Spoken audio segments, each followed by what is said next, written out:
And so if we would be treating someone's blood pressure, if we'd be Hmm. treating someone's skin, any other part of their body that's changing because of those things, why would we not be treating their genitals? Right. Right. And so Yes. orgasm or lack of orgasm can be a symptom or sort of a notification that some change is happening. Mhm. And there's treatment. Hi, I'm Dr. Lori Stevick Rust.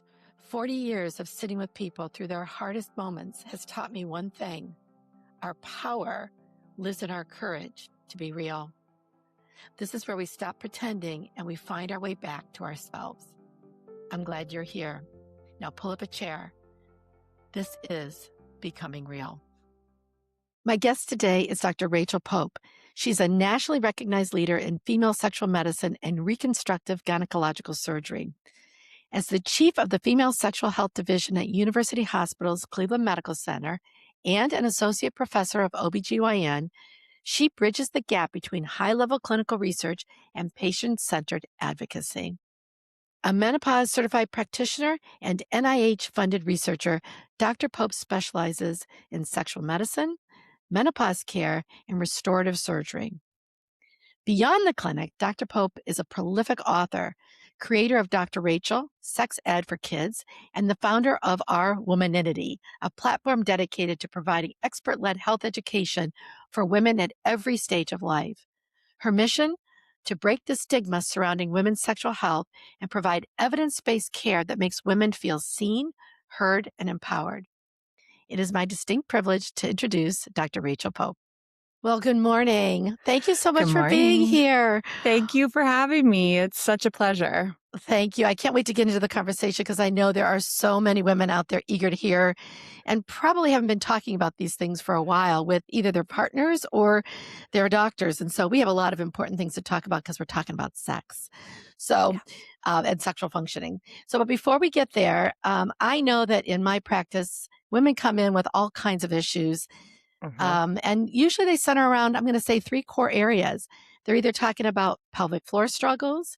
They're Hmm. talking about, I'm a health psychologist, I think I see a lot of women who are post cancer struggling Yeah. with the after effects that they're just not talking about with other people. And then Right. I think just general sexual functioning and, orgasms and how that interferes or what the problems are then that it creates in relationships and how women feel Absolutely. about themselves. So I know we're speaking the same language. And these Yeah. are important things that I think because of your specialty as an OBGYN, but with special training in sexual functioning and you're a vaginal surgeon. So, Yeah. wow, I see that you're clearly an underachiever. We know that already about you from your Thanks. bio. I just say I'm a misfit. That's all. I, I don't know. and I thank kind God of for have the a, island of misfits, right? yes, exactly. Yeah, I love that. I love that. So before we get into that, tell me how you found your island of misfits. Yeah. This is a very interesting path that has led you to Yeah. a very interesting element in medicine.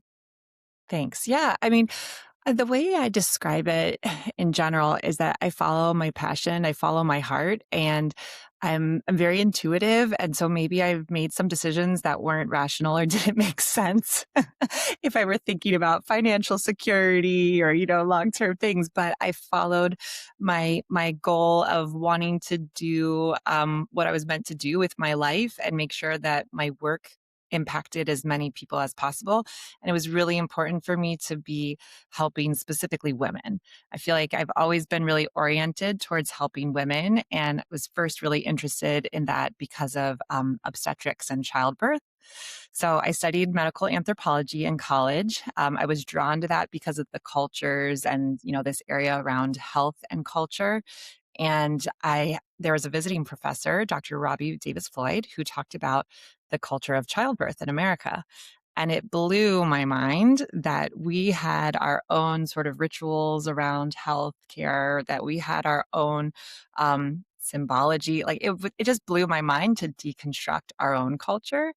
And I was even more shocked of what happens to women, and especially what happens to women when they don't know what is happening with their bodies, or they don't have any sort of control over their body because of that lack of knowledge.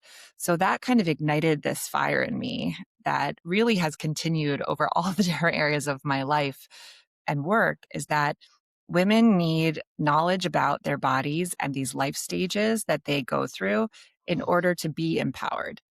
And the less you know, the less control you can have over what happens to you. And so I just was struck. I'm the fourth of four girls, and we have a younger brother. And so that probably really shaped me as a budding feminist. And I just couldn't believe what happens to women in childbirth as a young college student. And furthermore, I then found out what happens to women in remote rural parts of the world where there's really, no services for childbirth. There are women who need a cesarean section because the baby is literally not able to come out vaginally and they can't get one. And so their entire pelvic floor, their bladder, their vagina. Is it okay that I'm using all of these words? We're going to use all of the good words Okay, today. good. Good. 100%. Yeah. Thank you. And their rectum, they could actually have injuries there or literal holes because of the damage to their body while they're just trying to give birth and don't have the medical care, the basic medical care, like a C-section. And they end up with incontinence of urine where they're just flowing urine through the vagina or feces, sometimes both. And that in all is called obstetric fistula. And that even further blew my mind. Like, first of all, look what's happening to women all over the world going through pregnancy and childbirth. Second, look at what happens when women don't get any care and when society doesn't value them. And I was outraged. I just couldn't believe that in that day and age when, I was studying, I mean, it was a while back, I was in college, but I couldn't believe this was happening to women and I had never heard of it. So I kind of dove into learning how I could prevent those fistulas from happening and then how I could fix those fistulas. And that led me to obstetrics and gynecology. So that was the beginning. Well, first of all, I love that. I love so many words that you just used, which was, finding your passion. We know that Hmm. that's such an important thing for us as women in our careers, Yeah. in our profession. But I think about what a gift it is to women who seek out care from somebody who is passionate about what they do.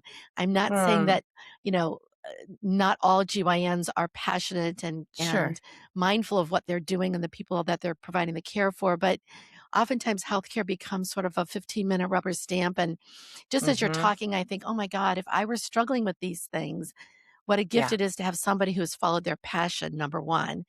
Oh, And then thanks. number Yeah. two, you're welcome. And then the second part is thinking about what you just said, how often, even here in the Hmm. States, where people talk Yes. about childbirth as people have been having babies forever. This is not a big Hmm. thing. Why are women like this?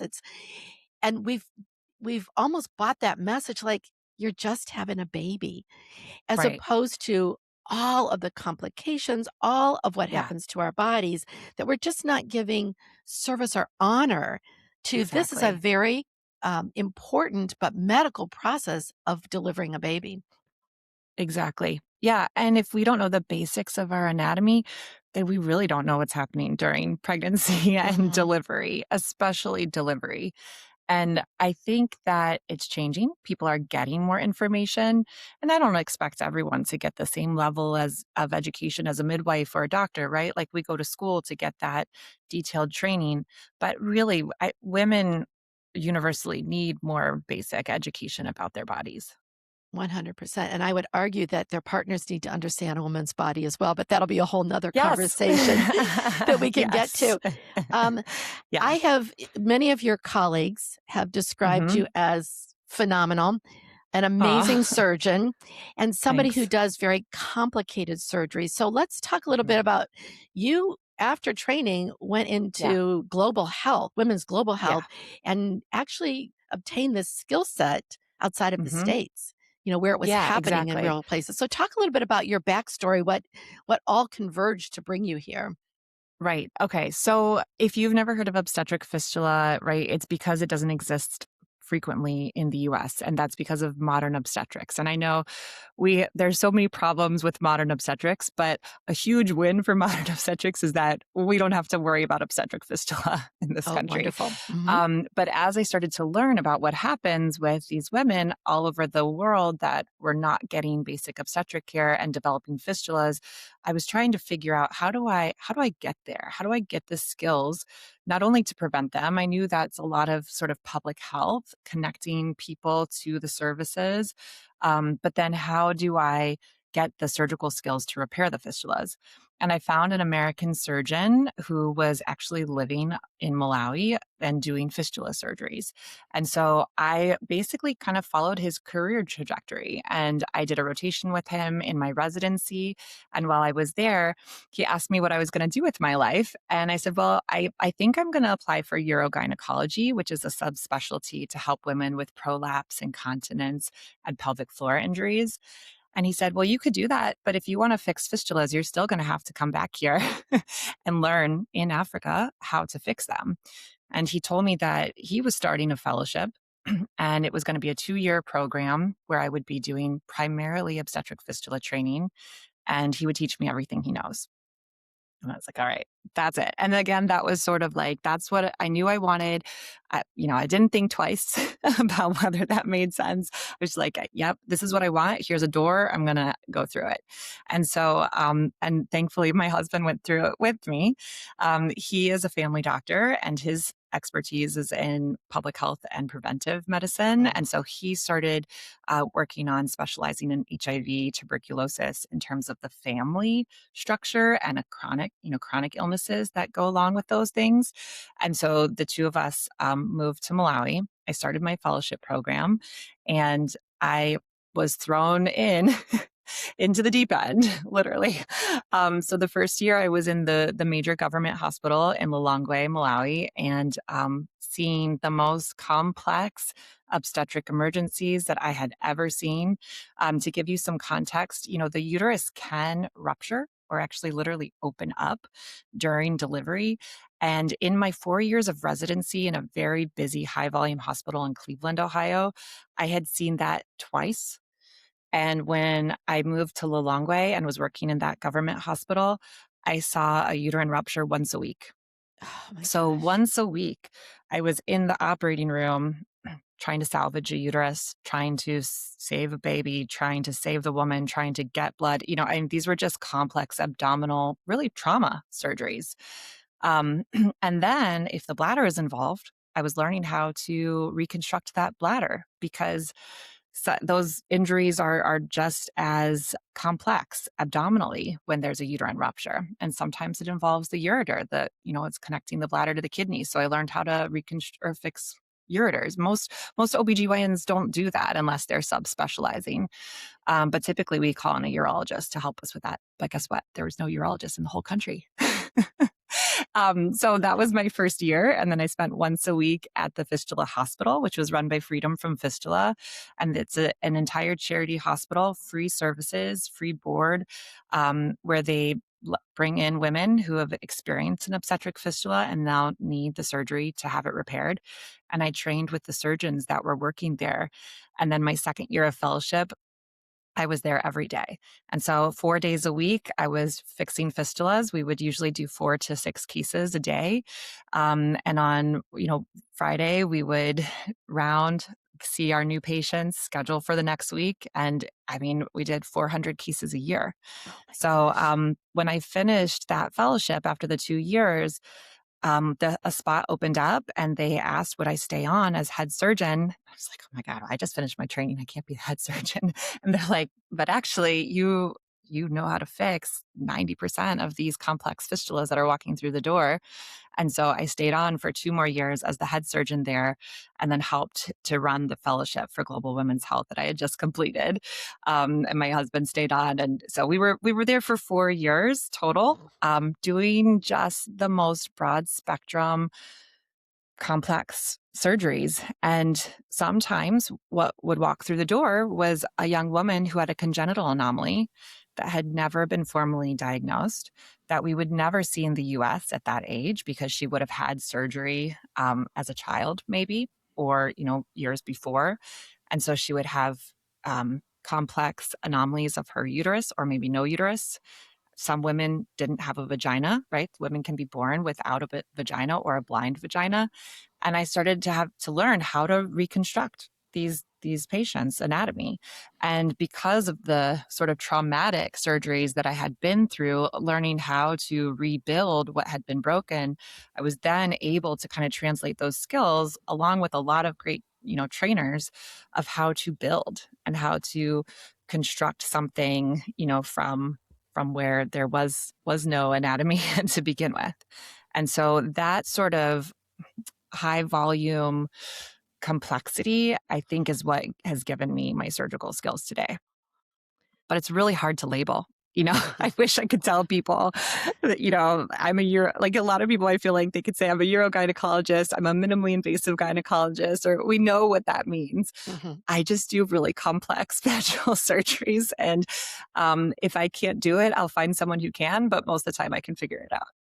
Well, that's why you can't come up with a name and your colleagues just say phenomenal, extremely difficult surgical interventions. She's an amazing surgeon. That's why they came up with Thank their you. own words for you. Thank you. So then you come back here to the Yeah. States. And obviously, Hmm. as you say, thank goodness we are not in a space where you're seeing fistulas Yeah. because we have the ability to have early intervention. What Hmm. does the kind of women that you work with now, Yeah. what are they bringing into the office for you today? Yeah. Well, a lot of things happened at the same time that I realize in retrospect kind of formed formed the pathway to give me this really I don't know, interesting twist on how I could translate those skills to here in the US. One of the things that brought us back from living so far away from home was my sister was diagnosed with uterine leiomyosarcoma, which is one of the most aggressive forms of uterine cancer. And so I wanted to be closer to her. Flying from Malawi to Oregon was not an easy task. And I wanted to be nearby. And, my husband and I both realized that we need to kind of keep up our medical skills with the US as well and make sure that we're staying current and up to date and sort of, really updating our own education also. So when I came back, I spent a significant amount of time with her. And we would go on these long walks while she was going through chemo. And she started asking me questions about intimacy as she was going through chemo because her body was changing. She was having a lot of side effects from medications, side effects from the medications that are supposed to help with other side effects, Mm, right? It was really tough.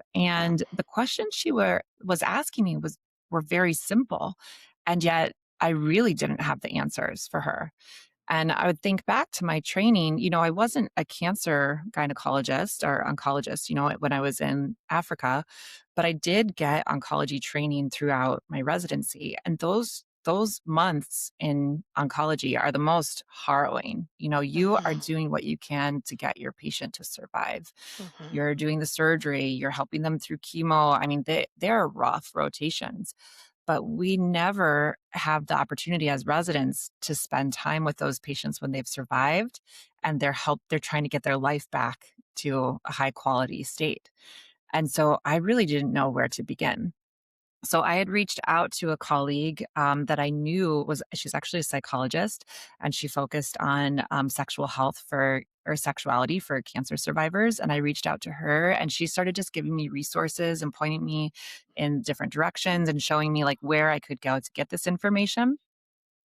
And then I was kind of realizing, wow, like there's a lot of anatomy involved here that is actually similar to the scarring that I saw from childbirth. Right? mhm, It's radiation damage that's done to the vagina, the bladder, the rectum. Whereas in Africa, it was like the obstructed labor that caused such scar tissue to create this damage to the vagina, the rectum, and the bladder, right? And so I started to see like this overlap between the worst possible outcomes in obstetrics and survivorship in cancer. mm, mm. And that's really what kind of got me interested in sexual health for women. And at the same time, I was looking for a job. Again, I thought, okay, maybe I need to be a urogynecologist, fit myself into a box. I put my application in to go for urogynecology fellowship.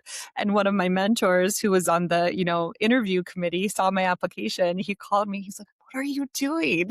you you don't need to do another fellowship. You have so many skills. What are you doing? And I said, well, I don't really know where I fit in. I don't know how to describe what I can do. Other than like, I'd like to spend a lot of time in Africa while I'm living in the US. And he encouraged me to see gender affirming surgeries, vaginoplasties. And, in Malawi, homosexuality is illegal. So there is no conversation about transgender healthcare or anybody transitioning. I just had been in a bubble for the last 4 to 5 years. And so I went to the hospital to observe some of the surgeries. And at that time, it was a plastic surgeon that was operating with the urologist. And I was just like, oh no, let me in there. No, let me in there. I want to fix this. I want to do that. I just knew again, it was like, it was sort of creating the anatomy that I knew how to create and I would want to perfect and would want to make as comfortable as possible, not just to look good, but to be functional for people. And so, they were like, the Urology Institute at my hospital said, well, we've started this gender affirming program. You could be our gynecologist. You could help with the vaginoplasties. You could still do fistula repairs because a lot of fistulas go through urology. And we're starting a female sexual health division. So if you want to lead it, that's that it is. And I was like, okay, like boom, boom, boom. Those were the things that were going on in my life too. And so it just transpired in a way that worked. And I couldn't be happier. It's five years later.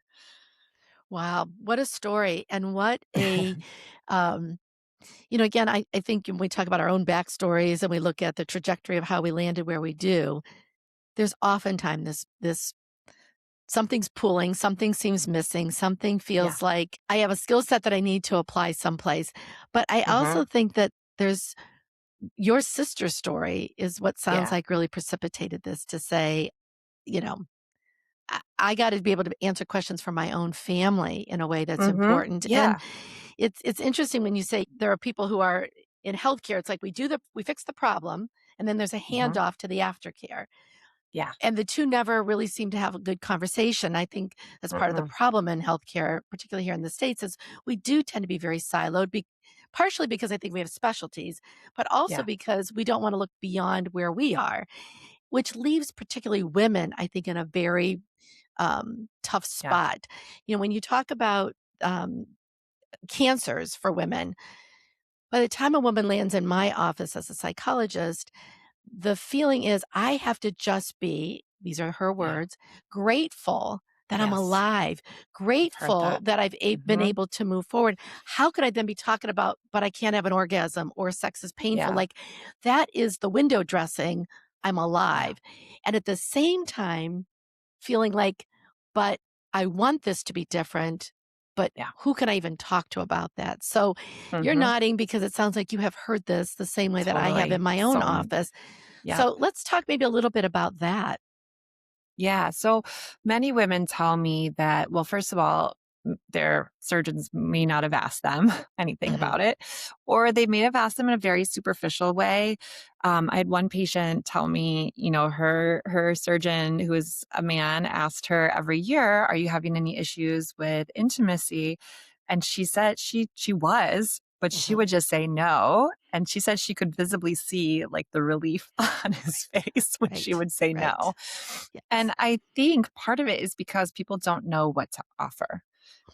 They don't know what to give you or what to do if you are having problems. And yeah, we've had, I think, the best resources through psychology, and that is where we need to start, is being able to talk about it and being able to have a place for people to go through sort of the body image changes that Right. happen for women after cancer, the emergence from being a patient to not being a patient or having your loved one think of you as a patient, right?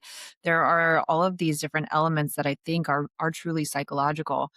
And then where's the biological side? What Right. is the physical Right. side? Yes. And I do offer reconstruction, vaginal reconstruction for women who have radiation damage to the vagina. And I will tell you, when I see women who are experiencing that or people have referred them to me for surgery, we do as much as we can before surgery. There's a lot that can be done. Topical hormones are typically safe, depending on the cancer. If not, we've got non hormonal treatment. We use a lot of vaginal dilators or vaginal trainers to help stretch the tissue. But sometimes surgery is needed to really reconstruct the Mm-hmm. vagina. And it is tough for women, I think, to decide to go through a reconstructive surgery, which requires an in hospital stay. Hmm. It's a whole to do. And to decide to do that for themselves, for their sexual function, I see women weighing it in their Hmm. minds and Hmm. say, well, I don't think I'm gonna do all that for this. Hmm. That's just a little bit too much for this, right? Hmm. And maybe if sexuality is not important to them, that's fine. But I Hmm. also feel like for the women that I have gone through surgery and have had, they've had really good outcomes. They're like, God, I wish I had done this sooner Yeah. because now I just feel normal again and I don't have to think about my vagina all the time. And I'm not Right. not worried about this or I'm not worried Hmm. about meeting somebody new, right? And it's just it's one of those things that I should be busier, Hmm. for that type of surgery that I Yes. do, but there are a lot of people who don't wanna go through that full reconstruction, and a lot of people don't come my way because nobody's asking them. Right. Right. Yeah. And I completely agree. I think that there is a part of the struggle, I think, for women, Mhm. first starts with, "I'm just relieved and need to just be grateful to be alive," thinking Yeah, about sexual function as, "That's just pleasure." Again, I'm back to yeah. that should not be my focus, and yet, how they feel as a woman, how they Yeah. feel in relationships, what they are Mhm. longing for and missing Yeah, is the balancing struggle, and I exactly. think you hit the nail on the head for many women, and even for myself as a psychologist, knowing where to refer has always been a struggle. Because if I Yeah. talk about, have you had these conversations with your GYN? They're asking you, and you're saying Mhm. you're fine, and you're coming in here and you're telling me you're not fine.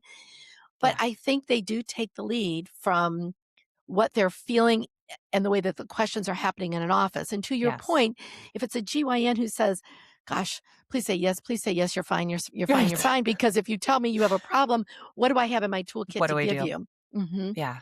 And so I Yep. think that's why I think this is such an important conversation that I hope that there are Mhm. women, even the ones that I work with, many of our listeners out there to say, I can be grateful to be alive Yeah. and still want to go back to Yes. feeling like the woman that I was before this cancer changed a good Yes. part of who I feel like today. Yes, exactly. And for a lot of women that I do offer surgery for, they have told me, "Oh, wow, I didn't even know that was an option." Mhm. So, I mean, I think it's worth investigating, worth seeing, is there something that could be improved, right? If you're not feeling like things are the way they were before, and maybe not. There are times where tumor has taken up so much that there's not Mhm. that much you can do. Right, But right. we actually have a bunch of devices and tools that really smart people have created that can help at least make things more comfortable. And so it's really worth asking. You reminded me a couple of years ago, we did a symposium at the hospital on surviving cancer and sexuality after cancer. And while I was preparing for the introduction of that symposium, I kind of had an epiphany and I just want to share it. Basically, it was that, cancer brings us face to face with death and our Mhm. mortality. And I don't think there's anything else that brings us so close in such a stark way like that. And then sex is what makes us feel alive. Yes. And so this juxtaposition of being able to have a full and satisfying sexual life Mhm. is really what every cancer patient deserves. And as a survivor who's gotten back to their same quality of life and have not yet gotten to their sexual quality of life, like, I mean, you deserve it. You Right. deserve to have that full life experience. Yes, yes, and I I I often hear women say things like, "I just wanna feel normal. I wanna do the Hmm. normal things," which always reminds me to think about how cancer changes people, but particularly Yeah. women, in a way that, I've lost my breast, and I Mhm. now I've had these changes as a result of the treatments to save my life, and Yeah. all I wanna do is take a walk without pain. I want to feel like I Yeah. can be intimate in whatever way intimacy means for them, whether it's intercourse or all different versions of the umbrella of intimacy. These are the things that, to your point, make us feel like human beings again, and makes us Exactly. not feel fragile and vulnerable and scared Mhm. and different, which is all the words that I hear from cancer survivors Yeah. after care. Exactly. Yeah. So thank God Yeah. again for somebody like you. But I have to say, Oh, thanks. I don't think that there are a lot of people out there who have any idea that. I mean, number one, you're very Mhm. unique. And how fortunate Mhm. of us, if anybody who's listening here in the Cleveland area, that we actually have you here in Cleveland. Oh, So thanks. you are welcome. I think again, what a gift. Thank you. I wanted to talk a little bit also about something else that a lot of my patients come in with is pelvic floor Mhm. struggles. Now, Mhm. there are probably a lot of women out there going, "What is pelvic floor issues?" And then there Right. are a lot of women going, "Oh yeah, I'm gonna turn the volume up a little louder because this is a real issue Yes. for me." So Yes. let's talk about another area that Yeah. intertwines with the work that you do, pelvic Yeah. floor struggles. Talk about what that Yeah, I is mean, and so what can be done. the pelvic floor, I usually tell people is made up of these huge muscles. They're like a basket holding your insides in. And you think about our anatomy, even compared to male anatomy, like we need this support to keep things inside the rest of our body up above. And as we go through life and gravity weighs down on us and different things change our body weight, pregnancy, pregnancy, unfortunately, delivery is a trauma to our pelvic floor. All of these things, and then hormone changes also affect the pelvic floor. All of these things together can start making a pelvic floor sort of act up when you maybe never were even aware of it before. So the pelvic floor also is part of this entire core of our body where, if your glutes are not strong, your pelvic floor is going to overcompensate. If your abdominal muscles are not strong, your pelvic floor is going to overcompensate. And so I see a lot of women who start to have pain with intercourse, and we find out it's actually because their pelvic floor muscles, because of a hip issue or a glute issue, right? It's multifactorial, but it might show up as pain with intercourse. Or I see women who now have incontinence after childbirth, and it's because of those changes. If they have prolapse, where the organs are actually starting to bulge into the vagina, again, that's the pelvic floor, sort of where we could do restorative surgery, and that's where I would send someone to a urogynecologist, or we could fit you for a pessary that kind of gives you support to your pelvic floor, basically puts a little bit of a booster in to hold everything back up. Kind But of like your it is Spanx. just, They're like the yeah, Spanx. They hold everything exactly. where it's supposed to be. Exactly. So, unfortunately, the pelvic floor is so, so important, but we don't typically become aware of it until there's a problem. And that's usually pain, prolapse, or peeing. Mhm, Really. I mean, mhm. sometimes it's bowel movements too, but those are probably the three most common reasons I see people for pelvic floor issues. And sometimes there's surgery, and sometimes I'd say most of the time there's pelvic floor physical therapy. I've become best friends with our pelvic floor physical therapists in Cleveland. I know who's who. I can get you in with whomever you need to see based on your specific issue, because they are doing God's work Yes. and really helping women to restore their pelvic floor function. So if we know when there's these issues and the therapy for pelvic floor, but you've also said something. I've heard you talk a little bit about sometimes the pelvic floor can actually go the other way and be too tight. Yes, yes. And so I usually see that with pain. And so when I'm examining somebody who's having pain with penetrative intercourse or with tampon use or with anything going into the vagina, I do an exam where I'm feeling the muscles of the pelvic floor. And those muscles can actually become very tense. And people are not typically aware of it. But I usually tell people, some of us hold our stress in our shoulders and we kind of like walk around like this, and we might need to get a massage to like loosen up our shoulders and get those knots out. But a lot of women hold their stress in their pelvic floor.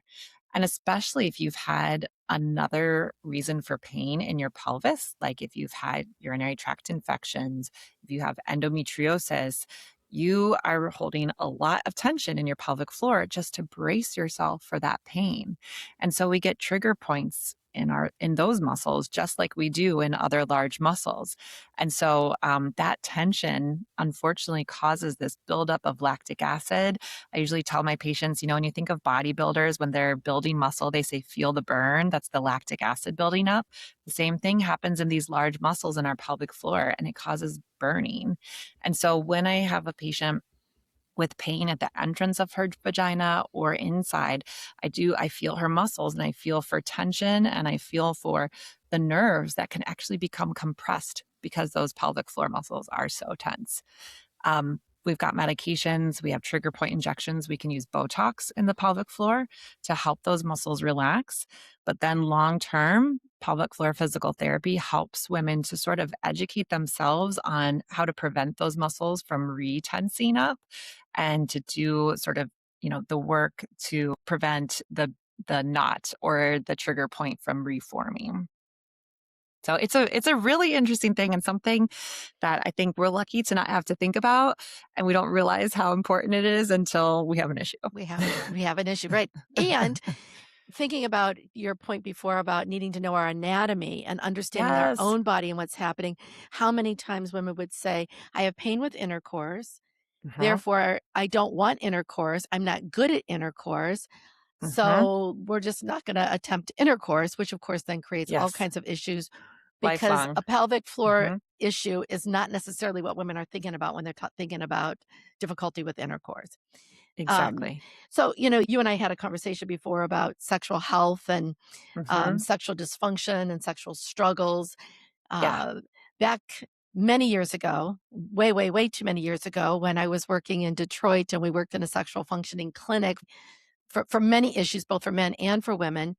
That Mhm. was back after, Masters and Johnson in the 70s coined the term spectatoring, which we used to Mhm. always talk about. Women did do this in general, like spectatoring, watching yourself when you're having sex, meaning not Mhm. like physically with a mirror watching yourself, but more Right. like, am I doing this right? What do I look Yes. like? I want the lights up. Mhm. It's paying so much attention to how I look, how I'm being experienced by my partner, Yeah. how I feel about myself from a sexual perspective, as opposed to being in the moment, which, of Yeah. course, even for men with erectile dysfunction, again, the more you pay attention to your performance, the harder performance Mhm. becomes. But, Mhm. but Exactly. focusing on from a psychological perspective, but even a biological perspective, a physiological perspective about how being in the experience is the most important thing for our Yeah. sexual health. So I know from a psychological perspective, the work that we do to try to get people outside of their head. Yeah. What can we add to that conversation from a physiological or biological perspective? Yeah. Well, I would say it ruins orgasm, the Mhm, spectatoring, mhm, because we have to get to kind of the primitive part of our brain in order to get full arousal, which will lead towards orgasm. And the reason for that, is because there is a series of events that leads to orgasm for women. And it starts with psychological safety. And then, there's a whole series of neuroendocrine hormones that are released. There's blood flow that is released. There's that lubrication that follows. And if at some point in that pathway, we kind of turn the front part of our brain on, our, decision making, analyzing, am I safe? Do I need to run? Like the fight or flight, right? Like all of these different things of like decision making, then our body does not feel safe. mhm, And I usually tell our patients that, or, my patients that if you are having pain with intercourse, it doesn't matter how much you try to just compartmentalize it. Your body knows that this is not good for you. Mhm. And that's where your pelvic floor muscles might tense. And then Mhm. you experience more pain. And then it becomes a cyclical thing, right? But Mhm. if you are going outside of your body and watching yourself or like imagining what's happening, then those hormones are not going to be released because your body is telling you, nope, this is actually like not a safe situation. Mhm. We're not Mhm. into this. Right, And right. it's just going to ruin your orgasm. So, I mean, you Mhm. could continue to have intercourse, but you are probably not going to be as aroused, not as lubricated, and you're probably not going to have an orgasm. Yeah. Um, Yeah, when you look at the that's really numbers, like, which are sad and staggering, as yeah. you talk about almost half of women report not having orgasms with a partner, but Uh-huh. 10 to 15% of women have never had an orgasm. Uh-huh. In part, do you think that this is related to what we're talking about here? Do you think that there are other things Yeah. that add to that struggle? And what can we be Yeah. talking to women about either the how to achieve an orgasm and why they should even bother with an orgasm? Is it that Yeah. important? Yes. I mean, okay, why you should bother for it? It's healthy. It's good. It's a release. If you're stressed about it, don't stress about it, right? Like I Mhm, don't want to make people do things or feel like they have a problem if they don't have a problem, right? So if it's mhm, not bothering you, that's okay. But if you want to try to have an orgasm, it's healthy for you. It's going to make you feel good. It's this huge release of oxytocin, which is great for your brain and your body too, and great potentially for your relationship. But it does start with education and knowledge of mhm, your anatomy. And I think where we lack education or we lack that information, we find a substitution through TV mhm, and movies and media, and we get wrong information about how women orgasm. And that probably even leads to the spectatoring, right? Of why people think, oh, well, this is what it's supposed to look like. This is how I'm mhm, supposed to feel. And for men, orgasm is pretty objective, right? Like mhm, there's not much faking an orgasm for men, but for women, there's not such a physical, outcome. mhm, I'm mhm. trying without being gross, I'm That's trying to okay. Yeah, trying to there's no ejaculate for women yeah, in that exactly. same way, right, yes. Exactly. You don't have to we're gonna put a Thank you. little I don't have to warning beat on the around the label bush, here, right? but you could just go straight in, yep, mhm. Exactly. And so that's the thing. So women aren't sure if they've had an orgasm, right? Mhm, And so they're not sure if what they've experienced is the same thing as what another woman has described. And it's definitely not what they're seeing in movies. And that is, mhm, I think that's the really um the really big issue that I would focus in on. I would say, first figure out what feels good. And you may need a mirror to see what your anatomy is. I think we need a lot more education about the clitoris mhm, because the mhm. clitoris is what leads to orgasm Yes, for 80% of women and yes, not vaginal penetration. Now, vaginal yes. penetration might be part of it, but the clitoral stimulation is the foundation. Mhm, And so women need to understand where that anatomy is and that it may involve the labia as well because of how the clitoris goes down towards the labia and kind of feel what feels comfortable for you. There usually has to be some sort of excitation as well, right? Whether it's a thought, a fantasy, reading something, watching something that kind of like triggers sort of the excitement along with the sensation. And then I'd say, people need to explore themselves and figure out how to have an orgasm for themselves, whether it's on their own or with a vibrator. And then they could be with a partner and try to figure out how to have an orgasm with a partner because it's really hard to tell a partner, okay, that's too much or no, not there if you don't really know on your own. mhm, mhm, And so it's self exploration and play, basically, mhm, which I think we don't usually make time for. mhm. Or permission for. I mean, I think there are a lot of Yes, women who yes. say, ask somebody if they masturbate and the room can go very quiet because I Yeah, think we also add shame to that as opposed totally. to, you talk about the release of oxytocin, the relaxation response, Mhm. increasing blood flow, like all of the good physiological things that happen with Yeah, sexual excitement and orgasm. Maybe in the generations that keep coming, I keep feeling very hopeful that yeah, we'll continue to yeah, improve each generation. But yeah. I love the part of first giving yourself permission to explore and know Mhm. your own body and not see it as something to be ashamed of, but more like, I need to embrace this. This is mine. This is my body. This is what I need to Yeah, understand. But then I think that it's an important thing because of what comes next in relationships.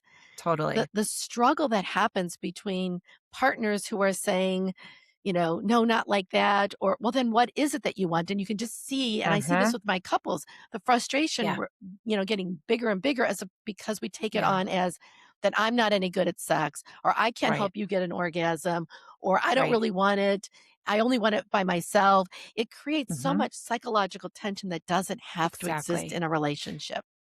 Exactly, and I don't wanna over medicalize it, but I Mhm. do think that making it about science Mm. helps to take away some of the Mhm. stigma, and trust me, I know that stigma is there. I talk about sex with my patients all day, every day, and Mhm. yet I'm still I'll post things on Instagram, I'm like, "Oh, what will my in-laws think if they see that?" Right. Or like Yeah. or I'm like, "Oh, Yeah. oh," Uh, there's still t a stigma, well and well, there's no getting around that. I'm thinking about as we're having this conversation, thinking about my adult daughters going, "Oh, that was what the podcast was about." You Exactly. used the word orgasm, mom. I So, know, yeah. exactly. And so I think if we talk about it as science, right? And there's science behind female orgasm, and not that it's necessarily a pathology if you're not having an orgasm, Right. but it could be considered something as a factor of well-being, a Mhm. factor of wellness and, health.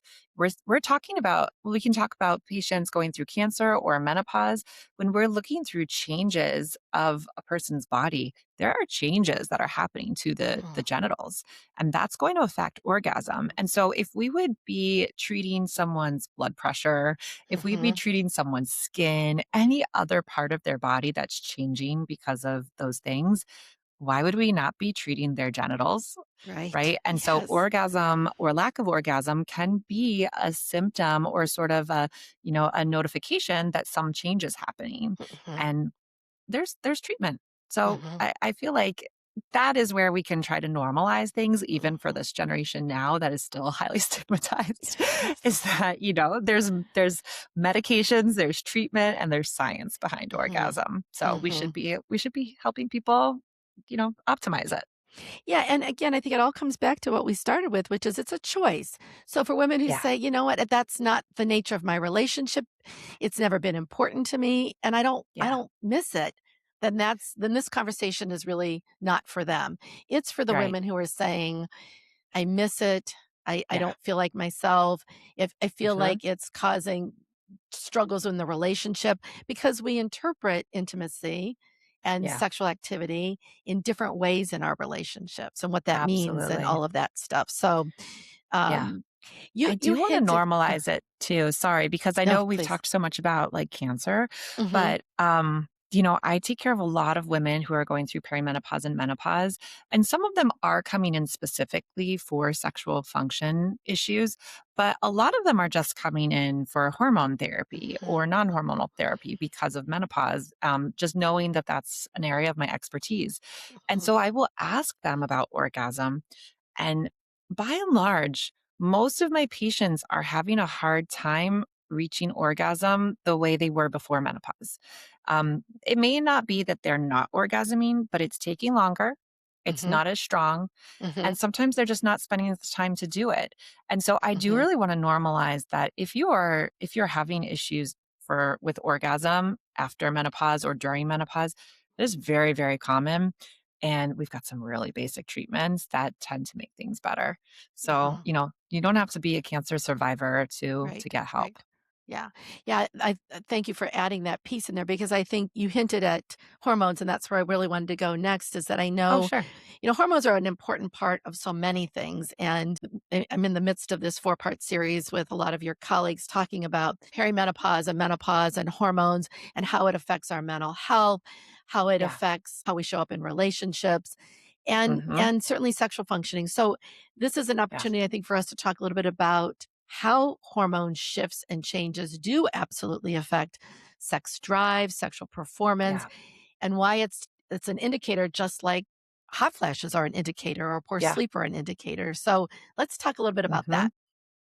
Yeah. So when we look at the research being done on hypoactive sexual desire disorder or low libido that's causing you distress or you're not happy about it, Hmm. we see the prevalence and the incidence peak at 50.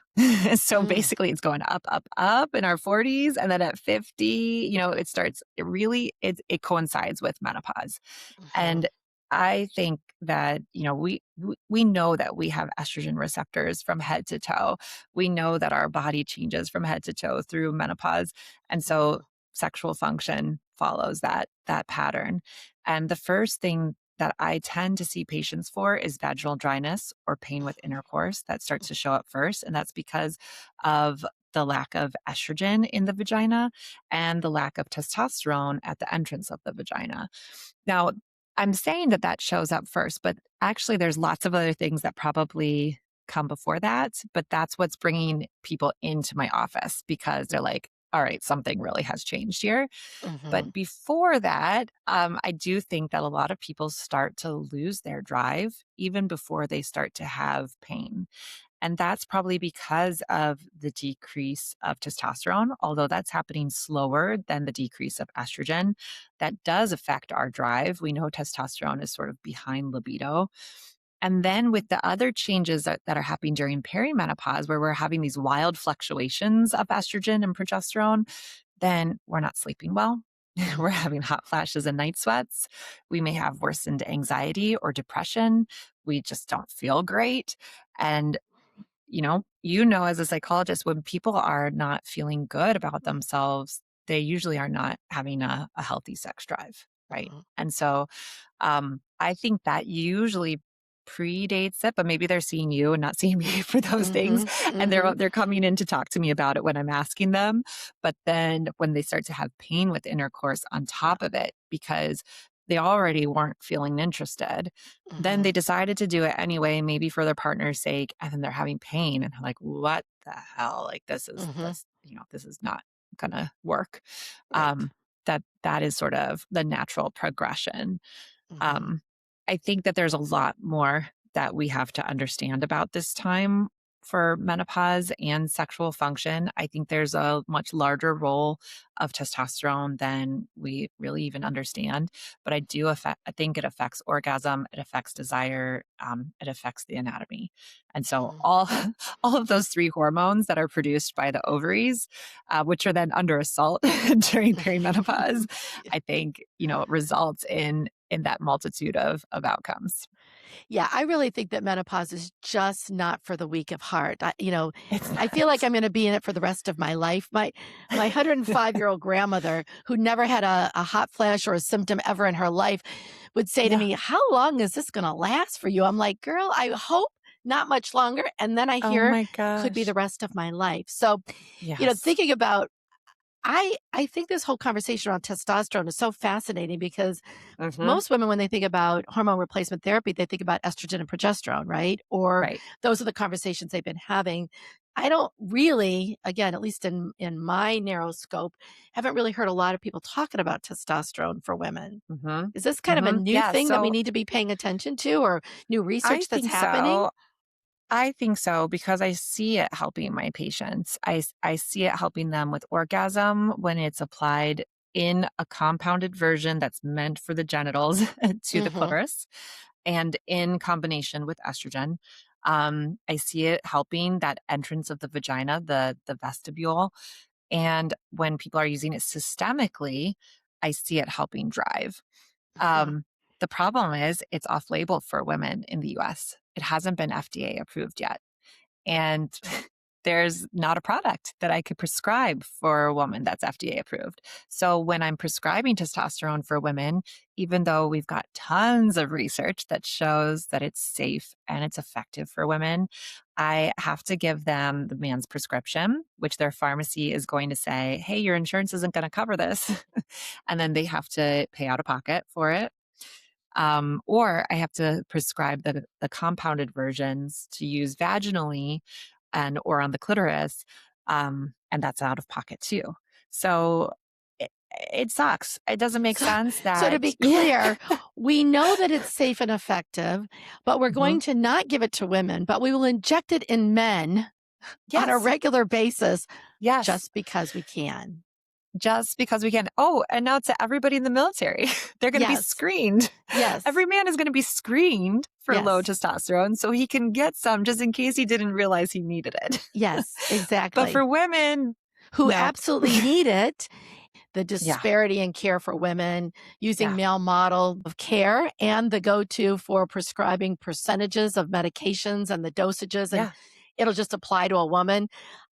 I'm so grateful for the people on the front lines pushing to say, yeah, we are going to do women's health. We're going to do women's health. We're going to start including women in these studies. We're going to start exactly. fighting for a reduction in this disparity. Because And we shouldn't be here at this point. I mean, it's crazy. It's almost 2027. I We're know. still here, still Hmm. trying to prevent fistulas, still trying to help women get hormone therapy, still trying to teach women about their bodies. Like, I mean, I'm thinking about my younger college self as a feminist, thinking Yes. I wouldn't have thought that we would still be here at this Hmm. point fighting Hmm. these fights. Yeah.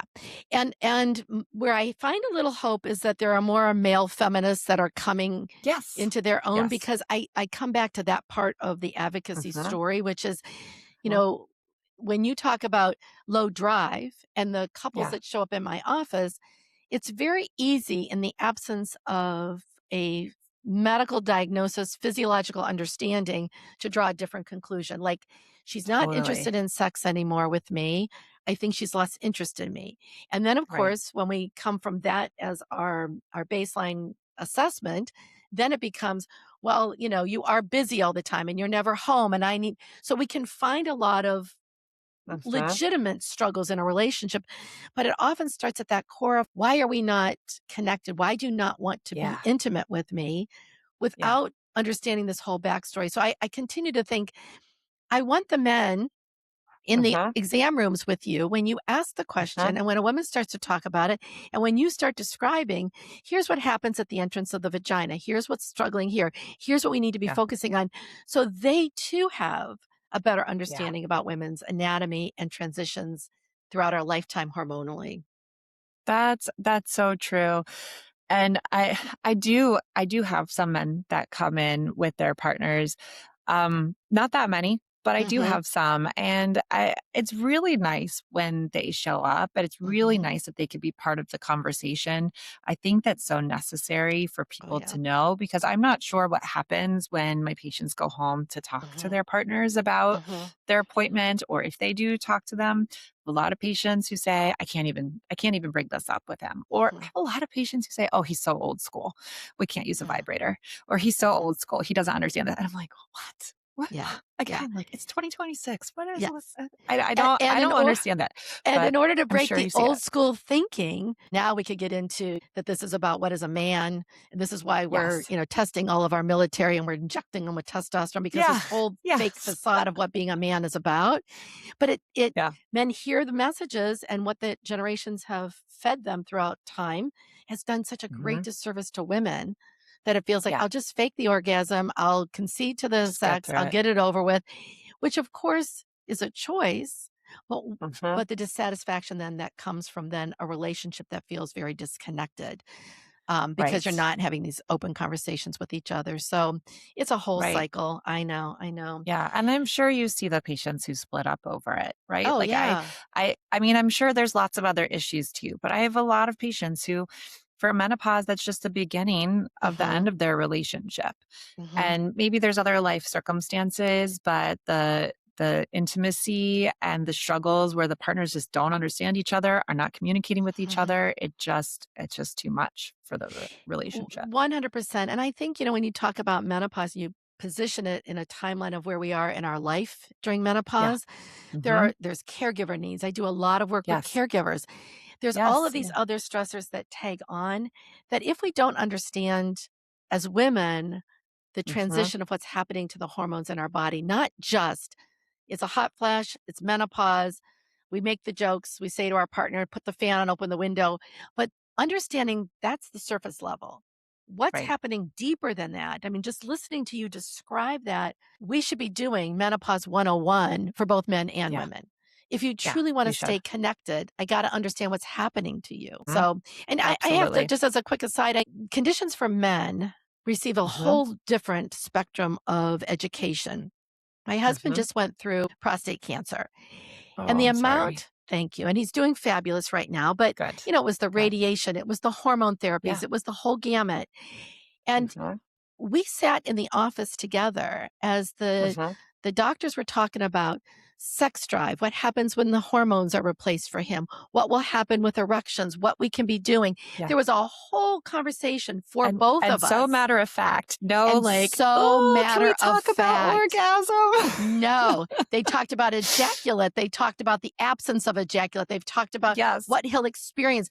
For me to understand all of that, and I Wow. thought, which I love, and love and respect my husband who's done a Yeah. podcast talking about all of these things very Oh, that's openly and awesome. honestly for other men to see. We don't have to That's hide from great. this. There's no shame in this. Yeah. Yeah. But I kept thinking the whole time, when has a man sat in a GYN office and a Mm-mm. GYN deliver this in a way that it was just delivered to me as a partner? Yeah. We have a long way to go. I think that you are a We big have a long part way to of go. helping us go Thank there. you. I'm hoping that Thanks. listeners who listen to this see this as, we can say orgasm. We can talk about a Yes. vagina. We can say these Yes. things to our partner, that it doesn't have to be about you are disappointing me. It's about what's happening to my Exactly. body and how do we navigate. So, Exactly. so Thank you. wonderful to have you here. Is there anything Oh, it was that so I great didn't? talking to you. You too. You too. I think we're going to have big lunches and ongoing Yes, conversations together. But absolutely. is there anything I didn't ask you about that you think, yeah, this is a big thing that women should understand, or a myth that keeps getting perpetuated from generation to generation? Anything that we You didn't know, hit on? I mean, the only thing that crosses my mind is the fear that I see. First, it was around hormone therapy, and we've come a long way now to really help women get the care that they need and get the knowledge that they need and not be overcome by fear. But now I see that around birth control. And Mm, birth control pills are not maybe the answer for everyone, but there's this whole movement of saying that birth control is dangerous for young women, and it's just again, like, knowledge is power. mhm, And mhm, I want women to know how to be empowered by getting the information and not being misled by, I guess, the fear mongering where mhm. I don't even know where it's coming from, what the agenda is. But if you're not in control of your body, somebody else is trying to control it. And so 100%. that's the only other thing that Yeah. kind of crossed my mind. I'm glad you brought that up, because I will include information about how to get in touch with you. Thank You you. have a great Instagram following, Thanks. and do exactly what you're doing here, which is to get out of the fear mongering, to give accurate Mhm. information from an expert, which is why I actually started this podcast to begin with. Was I got so Love it. frustrated watching influencers Mhm. who said, I did this one time and this is what my thoughts were about it, as opposed to, Right. getting the experts who've spent their life dedicated to educating us and the science behind it. And you're doing a wonderful job in doing that in the Thank social you. world as well. So I will include Thank you. information so people can follow you on Instagram. Thanks. And I do have a guide for partners. So if anybody wants to share something with their male partner about perimenopause and menopause, I have a guide that you can get either from my Instagram or my website, arwomanity.com. You can just kind of like print it out and slip it over to them, or I've got an audio version if they just want to listen, because I do think they need to be looped in. I love that. I love that. And I will include all of those links in the show notes so everybody will have Thanks. that. All right. Thanks so much Thanks, again Lori. It for was your so good to time. talk to you. I so appreciate it. Yes, absolutely. Thank you for spending your time with us today. Before you go, if this episode touched something real in you, please consider sharing it with someone who may need that too. If you'd like to stay connected beyond the podcast, sign up for my email list at drloristevick.com. That's where I share more reflections, resources, and an invitation to join the real conversation, which is my free live monthly gathering for women who want deeper conversations beyond the podcast. Until next time, be brave enough to be real.